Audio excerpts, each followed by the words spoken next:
So the new iPhone 13s are here, but is the 13 Pro cameras really that much better than the standard iPhone 13? Let's find out. Hey everyone, so as you may have heard with the new iPhone 13 and 13 Pro models, Apple's claiming some pretty significant low-light camera performance improvements over the previous iPhone 12 models. And so while on paper, the hardware still seems pretty much the same with 12 megapixel sensors on all cameras, Apple has improved and given the cameras wider apertures and larger pixels, which actually should translate to better low-light performance. However, these improvements are pretty minor on the main sensors and much more significant on the ultra-wide-angle camera on the 13 Pro and Pro Max models. So basically all I'm trying to say is that while you watch all the photos and videos that I'm about to show you, see if you can actually spot a difference in good lighting conditions where the performance is probably going to be pretty similar, but really pay attention in low light where there should be more of a difference on the ultra-wide-angle cameras. And so if you like smartphone camera comparisons, please consider subscribing to the channel for more videos like this. And with that out of the way, let's get on with the rest of the comparison.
Everyone, so here's a video test between the iPhone 13 mini on the right in the deeper blue, which has the same cameras as the standard 13, and the 13 Pro on the left, which has the same cameras as the 13 Pro Max this year.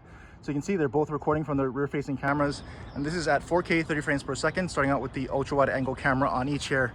So I'll pan around to give you a feel for what that looks like here from each of these ultra-wide angle cameras.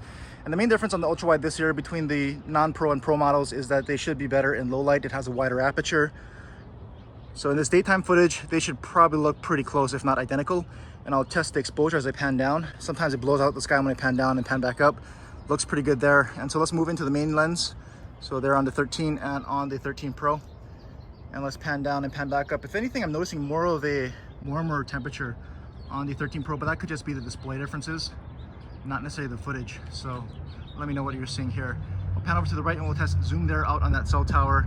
So let's move into max. You only get 3 times in 4K on the standard 13, and then we can move to 3 times optical on the 13 Pro. And the Pro, we can slowly zoom in and it'll go all the way up to, I think, 9 times. Yep, 9 times digital there on the Pro, 3 times digital max on the non-Pro. So let's back these out to the 1 times here and test autofocus here on the post. First with the 13, snappy autofocus there, focus right up and focuses away really quickly, as well as you would expect with iPhone. Really nice. So let's try the Pro now. 13 Pro, same thing, really fast autofocus as you would expect. And it's not really picky as far as how close or how far I get. Good background bokeh or blur on each, even with the 12 megapixel smaller sensors. Let's go ahead and walk down the stairs here to test stabilization, and then through the pathway. And actually, let's jog through the pathway to test the stabilization a bit more here. And we'll pull up right here and pan up into the trees to see how these cameras handle that changing light. So here's a quick test of cinematic mode on the iPhone 13 and 13 Pro. Right now the focus is on my dog. You can see she's in focus and the background is pretty nicely blurred out, and she's actually looking pretty sharp there. So let's go ahead and tap on the fountain in the back on the 13 and on the 13 Pro, and now the dog is blurred out. Fountain is nicely in focus. And let's go back to the dog on the 13, and I'll tap on the 13 Pro there. So now my dog is not in focus and we have a nice blurred out background. Even as it moves around the camera here, you can see it maintains that blurred out background pretty nicely. And let's go one more time on the fountain on the 13 and on the 13 Pro. And now my dog is blurred out, fountain is nicely in focus. And let's go ahead and end one more time on my dog on the 13 and on the 13 Pro. So cinematic mode looking pretty sharp, and edge detection looking fairly decent and actually pretty good. So cinematic mode on both phones looking pretty good. That sound, I got that heat, let's go.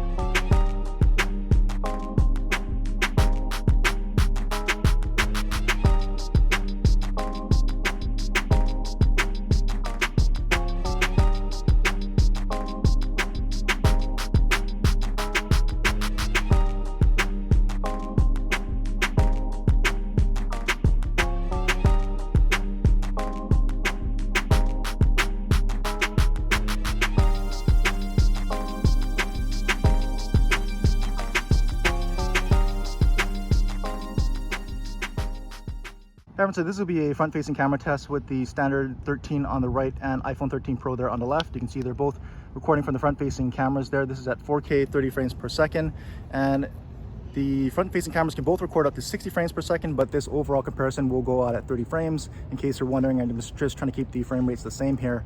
And as you can see, I'm outdoors in some fairly good lighting conditions here in the shade, like I usually like to start out with. So you can see how these phones and the video looks like here in some non-harsh lighting conditions. So if I step forward, you'll start to see the light coming off from my left more, and there it is right there. So we can go ahead and pan around so you can see what the video looks like in the changing lighting conditions. And right now the sunlight's really right behind me, up above me right there, and it's shining right down on these cameras. And from what I can see, the exposure, yes, it's kind of getting a little bit brighter and everything, but it's not getting fully blown out as you might expect. So looking pretty good there. Actually, everything's fairly well balanced considering how that sunlight was shining directly on those cameras. And so we'll start walking to test stabilization as well, so you can see what that looks like between the 13 and the 13 Pro models here. So let me know what you think about the front-facing cameras between the iPhone 13 and the 13 Pro. Everyone, so here's a quick test of the front-facing camera and cinematic mode on the iPhone 13 and 13 Pro. So I should be in focus and the background should be blurred out. Looks pretty good from what I'm seeing here in the viewfinder on each. I'm looking pretty sharp and the background is looking nicely blurred out. Edge detection is looking pretty good. And I'll even move the camera around to see if we can kind of fool it as the background changes here. And from what I can see, it's doing a pretty good job of maintaining that blurred out background and focus and subject separation here on me. And so let's go ahead and even try to pan around here and start walking. And let's see if we can fool it while walking and moving. So far, at least when I'm seeing the viewfinder, it's looking pretty consistent and looking pretty good here. So let me know what you think of how this is looking here on the iPhone 13 and 13 Pro with its cinematic mode on the front-facing camera.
Hey everyone, so here's some low light video from the iPhone 13 and 13 Pro. This is at 4K 30 frames per second from the ultra wide angle camera on each here. And this is where you're going to see the difference between the 13 and 13 Pro. Apple claims better low light performance in its new ultra wide angle camera on the 13 Pro. It has a wider aperture, which means the 13 Pro's ultra wide should have let in more light, so it should be a little bit brighter here. And at least in the viewfinder, the 13 Pro image is a little bit brighter than the standard 13 from what I'm seeing right now. But let me go ahead and move into the main lens here on each. So first on the 13 and then on the 13 Pro. And so both of those should have gotten a lot brighter. The main lens is going to have a wider aperture than the ultra wide, meaning it's going to let in more light anyway. And so now these are a little bit closer as far as image quality from what I can see. And even into that bright light, it's handling it fairly well. It's flaring out a bit, but it is a bright light and most phones will flare that bright light out. But let's go ahead and turn this way and start walking to test stabilization in low light. And Obviously, we started in a very good lighting situation there, a lot of bright lights. And as you walk this way, it's gonna get a lot darker. So we'll see not just how this stabilization compares and how it's working here on the iPhone 13 models, but also how they perform in much darker settings. And so it's already getting darker as I round the corner. And I can see with in the viewfinder, both of these phones are trying to brighten up the scene a lot more than what it looks like here. But see if you can see any low light performance, if it's any brighter on the Pro than the standard. They're both looking about the same in the viewfinder to me. I'll pan up into the night sky, which there is a little bit of light pollution and a little bit of gray clouds. So it's not quite pitch black, and it's a little gray, but not quite as much as I'm seeing here with my own eyes. The 13 Pro is probably a little bit more noise, at least in the viewfinder. And when we pivot this way, it's a bit of a mixed lighting where it's a dark alleyway with some lighting down there. So you can kind of see what that looks like here in a moderate low light setting between the 13 and 13 Pro. So there's a low light test in 4K for you. Here, and so we're going to test cinematic mode here in a bit of low light. It's not the darkest area. I've got a light above me, so it's not super dark, but just want to see how I do it in this kind of situation. Give it some lighting to give it every chance to work. As you can see here, the background isn't really blurring out too much, or if at all. Really, the focus is on my dog right now. I don't really see much of a background blur. Let's go ahead and tap on the fountain in the background. As you can see, it's locking in on the fountain, and it's not really blurring out the foreground, which is my dog right now. Let's go back to my dog on each right there. So it's focused and locked in on my dog's face right now, and the background is not blurred. I'll pan around and see here, and I'll even push in a little bit to see if that helps it out. And it's not really blurring it out. So it seems like cinematic mode really needs some good lighting, like you saw in daytime with the sunlight. It was blurring out the background nicely, so it's going to need some good amount of sunlight or some good amount of LEDs to mimic that amount of sunlight. Let's go back to the fountain one last time. You can see there it is focusing on the fountain, and it is not blurring out the foreground. So one more time back on my dog to end this thing.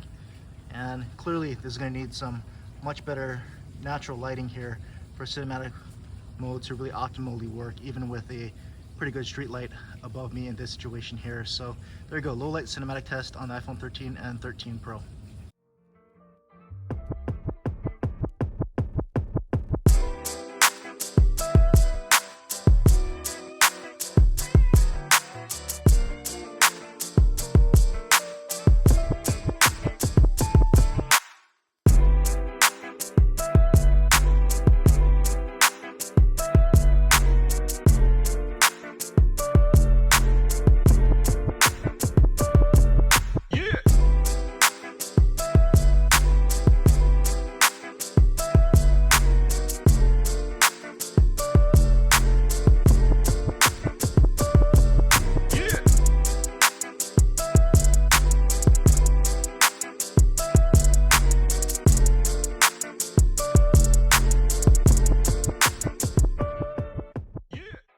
So here's some low light video from the front facing cameras on the iPhone 13 and 13 Pro.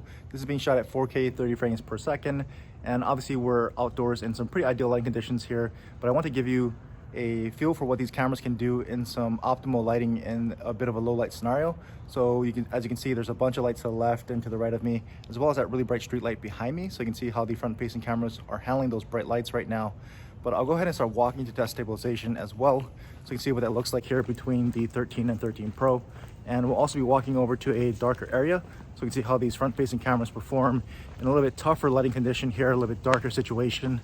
And I'll also be walking by a fountain to my right, so we can test out the microphones here to see how it does against that background noise here. And I'll pull up over here so that we can pan around this way. And you can see some really bright street lights behind me. And those front facing cameras are actually handling those bright lights really well.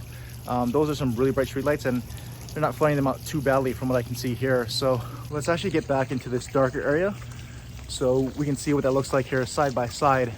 And both of these front facing cameras are doing a pretty good job here of keeping the situation here brighter without introducing too much noise, because it's a lot darker than what I'm seeing here with my own eyes right now. But do let me know what you thought about all the photos and videos here between the iPhone 13 and 13 Pro. Leave a comment and let me know which one you thought did better. Apple claims that the ultra-wide angle camera they gave it a larger or wider aperture for better low light performance, and even the main lens and of course its telephoto lens all should have gotten better in low light. And as far as I can see, it was very close in good lighting situations. I didn't see too much of a difference. If anything, it'd be a moderate difference. And so I wouldn't upgrade to a Pro model just for if you're gonna be shooting in a lot of good light. In low light, the Pro was slightly better, but more in the ultra wide than the main lens. And so unless you're doing a lot of low light shooting with your ultra wide, or you really need a little bit more zoom than the standard 13 gives you, you know, and you like the macro mode on the Pro, those are probably the only reasons to upgrade as far as camera is concerned. Otherwise, the standard 13 model will be just fine, as you can see here. So let me know what you think. Those are just my quick thoughts there. Drop a comment down below. If you have any other questions that I can help you answer about either of these models, drop in the comment section. I'll try to answer what I can. And as always, thanks for watching.